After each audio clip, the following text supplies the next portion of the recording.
Okay, today's topic in today's video is your learning plan is a critical part of your overall 90 days plan. Yeah, so the heart of your learning is a clinical learning process, all right, in which you collect information, analyze and distill it, develop hypotheses and test them, thus progressively deepening your understanding of your new organization.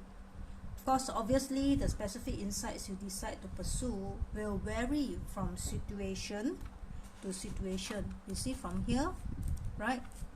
Okay, you begin by looking critically at the learning plan template in the accompanying box and decide which element makes sense for you, which do not, and what is missing.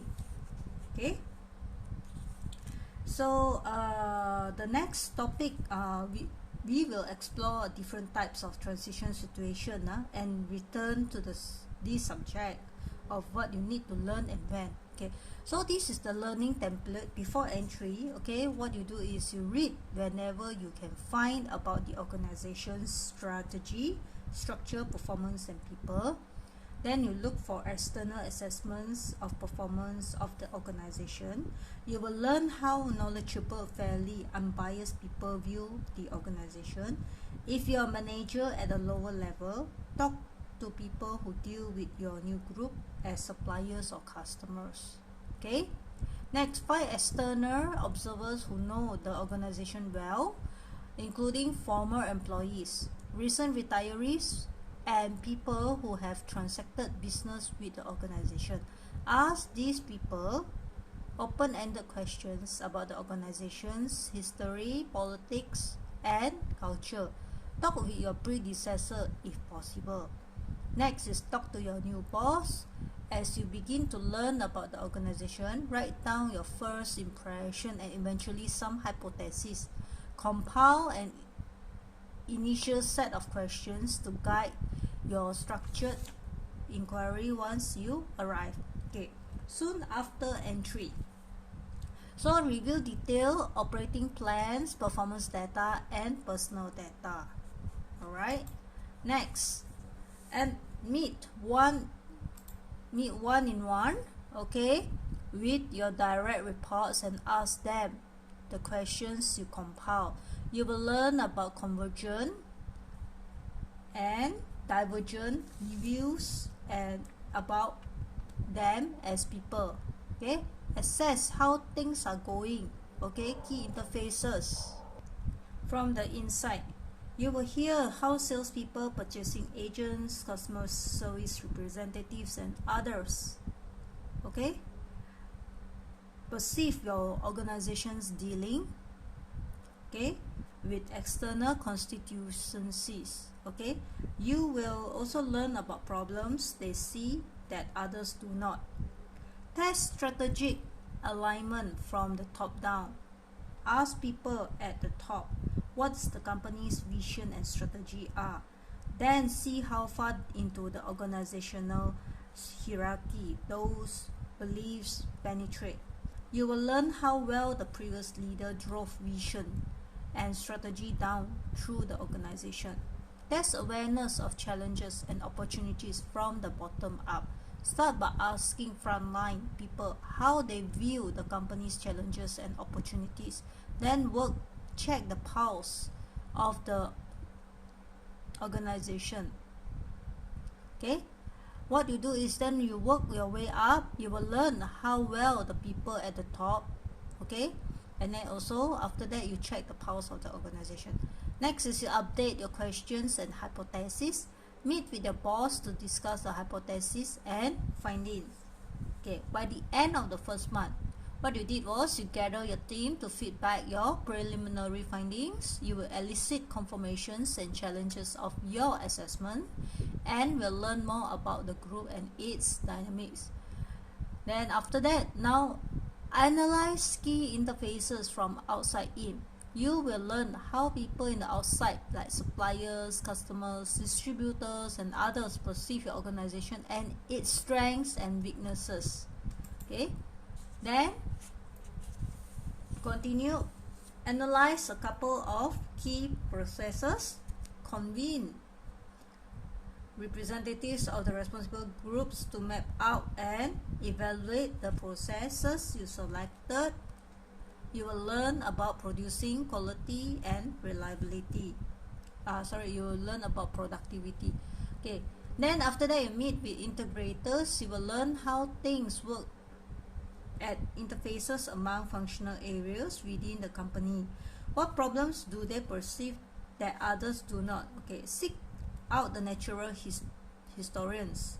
They can fill you in the history, okay, culture and politics of the organization, and they also potential allies and influencers. Okay, update your questions and hypotheses.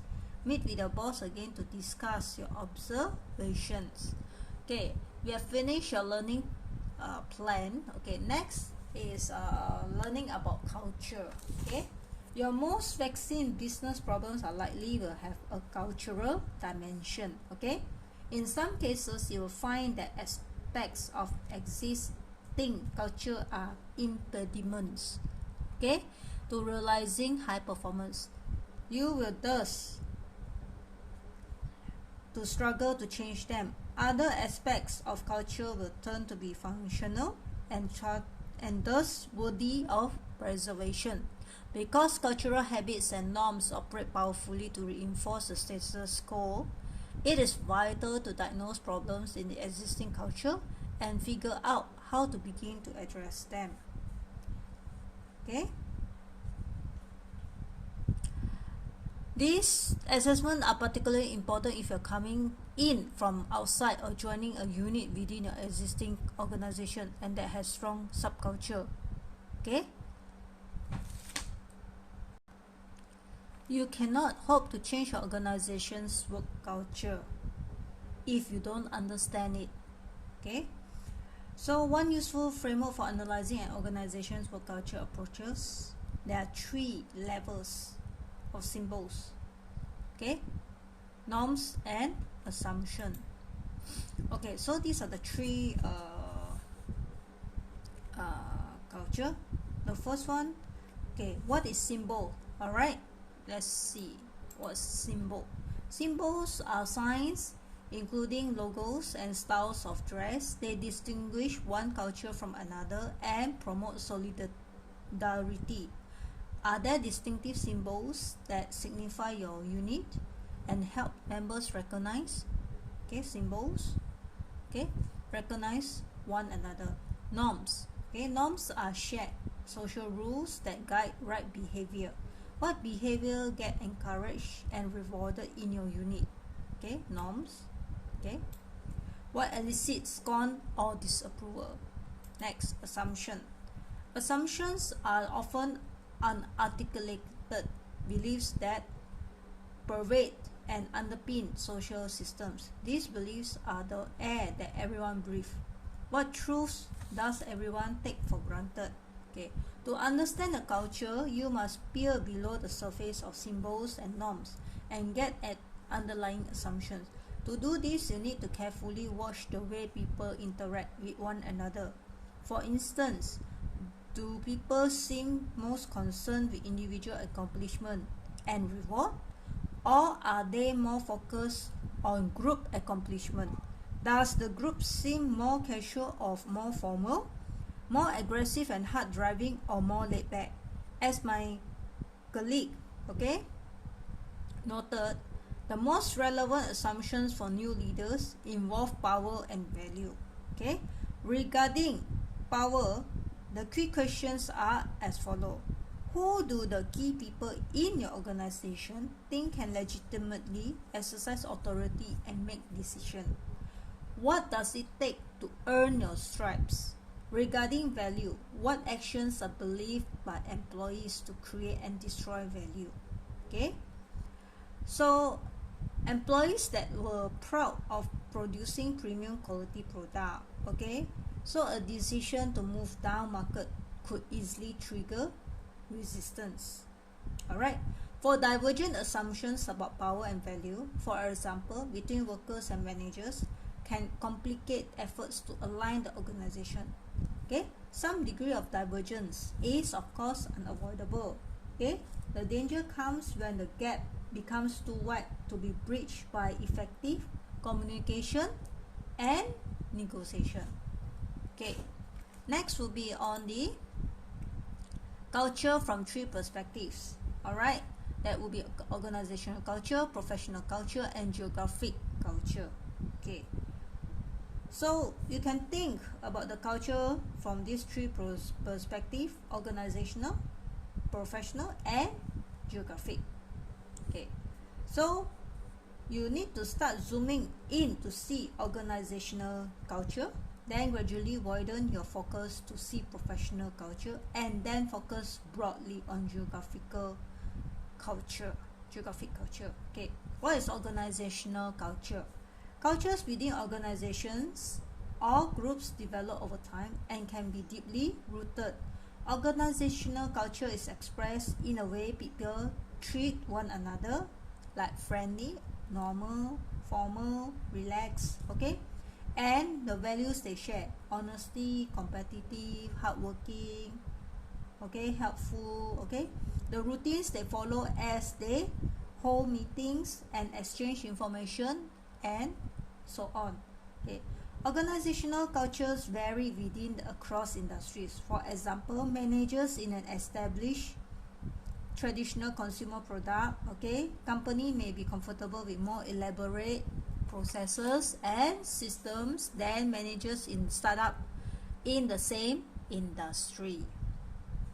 An energy executive might feel, okay, he is on shaky ground working in a fashion retail company. Okay, as for professional culture, managers as a group also share cultural characteristics that distinguish them from other professional groups, such as engineers, administrative, okay, assistants, and doctors or teachers. Okay, but this doesn't mean all managers are alike. In fact, you've probably seen huge cultural differences within and between business functions. For example, financial managers have different worldviews than marketing or R&D managers. But this is because the people who gravitated, okay, toward these functions have different professional training. Okay, for geographic culture, changes can present the greatest diversity in culture. The way people do in different regions of a country can vary significantly. Differences in business cultures between 2 countries are even more pronounced.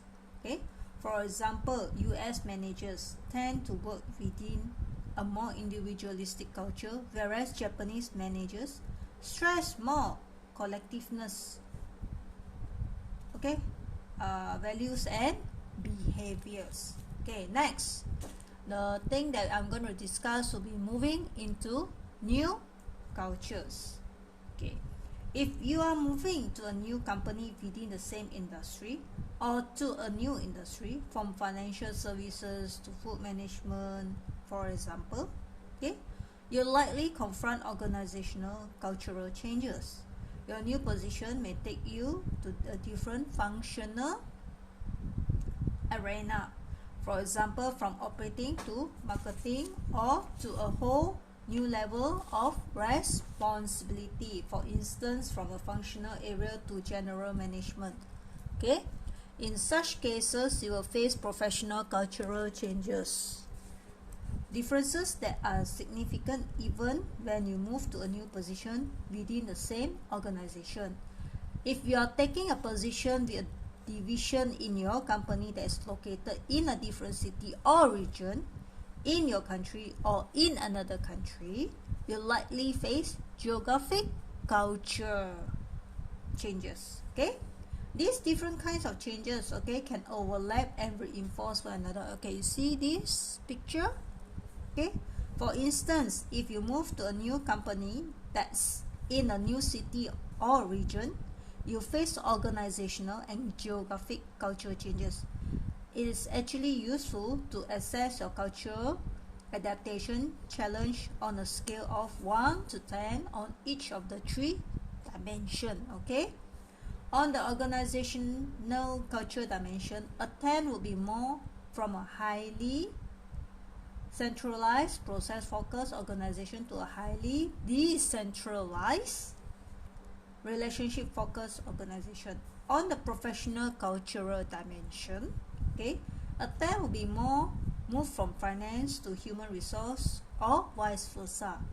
Finally, on the geographic dimension, a 10, okay, to move from from Minneapolis to Tokyo, if the total of 3 numbers is 15 or greater, then you are facing a major cultural shift. Alright, to avoid missteps, you must devote significantly energy to understanding it and adapting to the new culture. Okay, so these are the above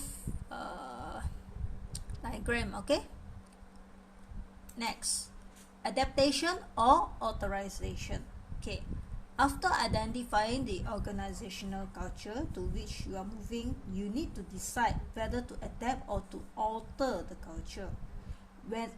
Whatever is your situation, you need to understand the impact and the existing cultural characteristics, okay, on your new situation.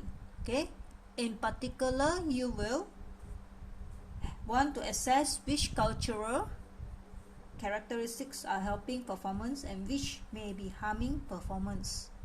Okay, your future success depends on knowing the difference and taking a proper action. Okay, next, closing the loop. Okay, your learning priorities, okay, strategies will inevitably shift, okay, as you dig deeper, as you start to interact with your boss or to figure out where to get some early wins or to build supportive coalitions. It will be critical for you to gain additional insights. Okay, so plan to return to this topic, okay, periodically to reassess your learning agenda and create new learning plans. So this will be the last topic, okay, that is acceleration checklist. As I already mentioned, every topic I'll provide you the acceleration, I'll provide you the checklist. Okay, so there are 5 checklists for this topic 2. Okay, that is, number 1, are you effective at learning about new organizations? Do you sometimes fall prey to the action imperative? Okay, to coming in with the answer. If so, how would you avoid this? Okay, number 2, what is your learning agenda based on what you know now? Okay, compose a list of questions to guide your early inquiry.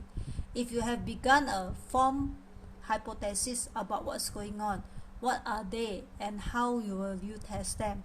Okay, number 3, given the questions you want to answer, which individuals are most likely to provide you with solid actionable insights?